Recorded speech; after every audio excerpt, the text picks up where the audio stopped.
Hi, everybody. I'm Britta Wheeler, and I am a professor of sociology, fashion design, and cultural studies, material culture. And welcome to Fashion Library Review. In our first episode, we'll be looking at a book about a famous designer, costume designer, illustrator named Erte. Now, Erte was Russian and French, and from an upper class family. He lived in France, and he began designing around about a little more than 100 years ago. So in the early part of the 1900s, he was, I know him mainly because he was an illustrator. And my mom gave me this book that I'm sharing with you today when I was a high school student, and I have loved it ever since. It's been a great pleasure for me to look again at it, and I'm going to share with you some of the images from the book. So Erte is really short. The French way of saying his two initials are T. He was a costume designer for theater, and then he became mostly well known because he illustrated many of the covers for the magazine Harper's Bazaar. But he worked for designers. He worked for one of the first well-known designers, Poirot, around the time of the First World War in the late 19 teens.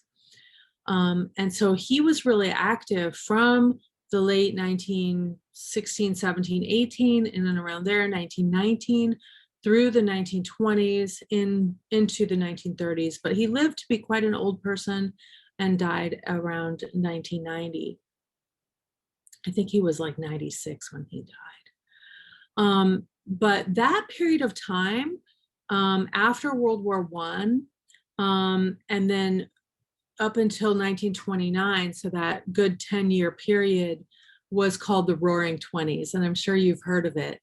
1929, of course, ended that period with the great economic crash, that the stock market crash of 1929 that then led to the Great Depression in the 1930s.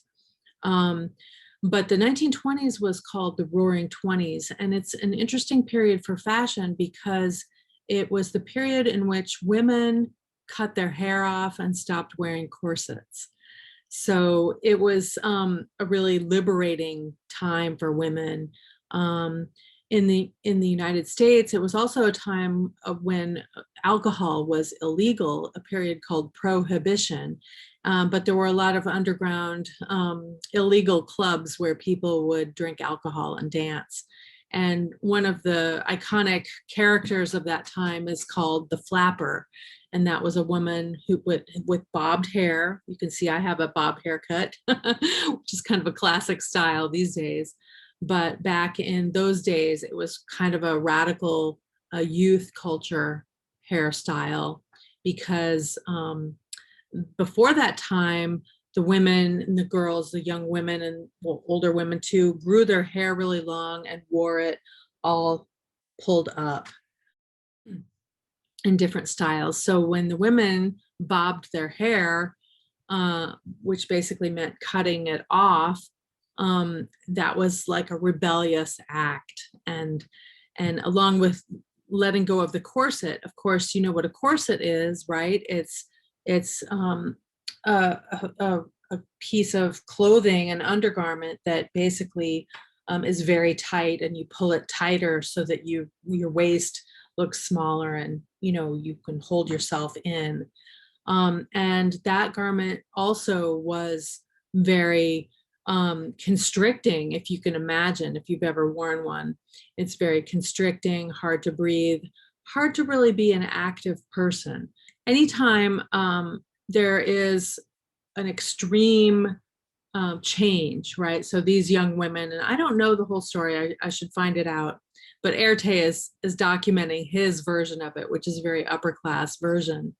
But the young women who started that flapper, bobbed haircut, style rebellion, and cultural rebellion, That will be influential. So for the whole period then, women became more sporty.